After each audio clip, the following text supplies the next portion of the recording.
Senior صحافی اور تجزیہ نگار سہیل وڑیچ کے مطابق ایسا لگتا ہے کہ نون کا سیاسی چہرہ نونی ووٹ بینک کا اصل مرکز اور برسوں سے پنجاب کی بزنس کلاس کا پسندیدہ لیڈر روٹھ گیا ہے۔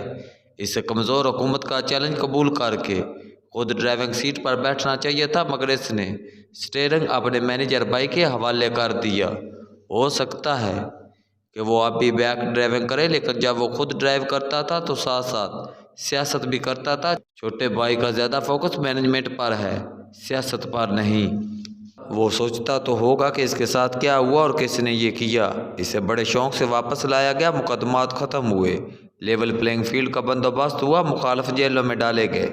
بہترین امیدوار تھے، ان میں سے بھی چن چن کر کھڑے کیے گئے۔ مقتدرہ بھی مہربان تھی، بس کمی تھی تو بیانیے کی۔ مظلوم کارڈ مخالف پارٹی کے پاس چلا گیا تھا۔ معیشت کا نعرہ اس لیے کامیاب نہ ہوا کہ پی ڈی ایم حکومت کی معاشی کارکردگی بہت خراب تھی۔ عدلیہ کے خلاف بیانیہ بنانے کی کوشش کی گئی، لیکن وہ اس لیے نہ چل سکا کہ موجودہ عدلیہ تو مہربان تھی، اسی لیے تضاد کو سمجھنا اور سمجھانا مشکل تھا۔ ماضی کے مقتدرہ کے خلاف بھی کھول کر بولنے میں کئی امر مانع تھے۔ کچھ ذاتی مسائل بھی آڑے آتے رہے، وہ کبھی بہت زیادہ نہیں بولتا۔ کئی لوگ پیار سے اسے گونگا پہلوان بھی کہتے تھے۔ پاکستان آنے کے بعد سے نہ وہ میڈیا سے ملا، نہ ہی عام لوگوں سے، مخصوص لوگوں کے گہرے نے اسے زمینی حقائق سے بہت دور رکھا، اور جب نتائج سامنے آئے تو اس سے محسوس ہوا ہوگا کہ جس نے بھی یہ سب کیا اس کے ساتھ ہاتھ ہو گیا ہے۔ اس کا اقتدار سے پیچھے ہٹنا اس کے روشنی کی نشانی ہے، جس سے نون کے ووٹر کا دل ضرور ٹوٹا ہوگا۔ الیکشن سے چند دن پہلے مقتدرہ اسے مضبوط حکومت دینے پر آمادہ تھی۔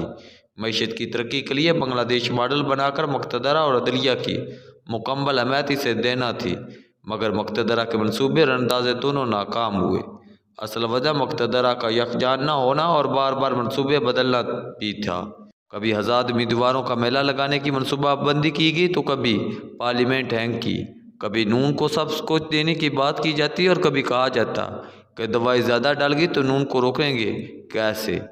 کبھی کہا جاتا کہ وہ تو ماضی میں کبھی مقتدرہ سے لڑتا رہا ہے، اس بار بھی لڑے گا، اس لیے بندوبست پہلے سے کر لینا چاہیے۔ مقتدرہ کے دو بڑے تو چاہتے تھے کہ وہ آئے اور مضبوط حکومت چلائے، لیکن دو بڑوں کے نیچے والے اس حکمت عملی سے متفق نہیں تھے۔ وہ اس چیک اینڈ بیلنس کے زیادہ حامی تھے۔ مقتدرہ کا بدلتے ہوئے فیصلے نے اسے لازماً محسوس کیا ہوگا، اس لیے وہ روٹھ کے بیٹھ گیا ہے۔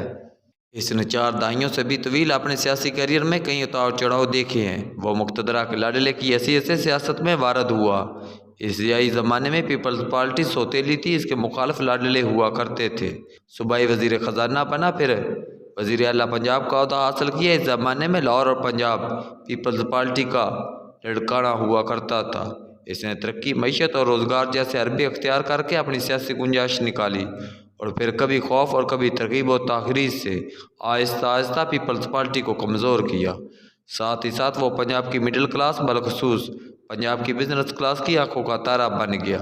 پی پی مخالف معاذ رائی کا چیمپئن ہونے، دائیں بازو کے وید بڑے لیڈر ہونے اور اپنے مذہبی تشخص سے اس نے جماعت اسلامی اور مذہبی جماعتوں کا ووٹ بینک بھی اپنی طرف کھینچ لیا۔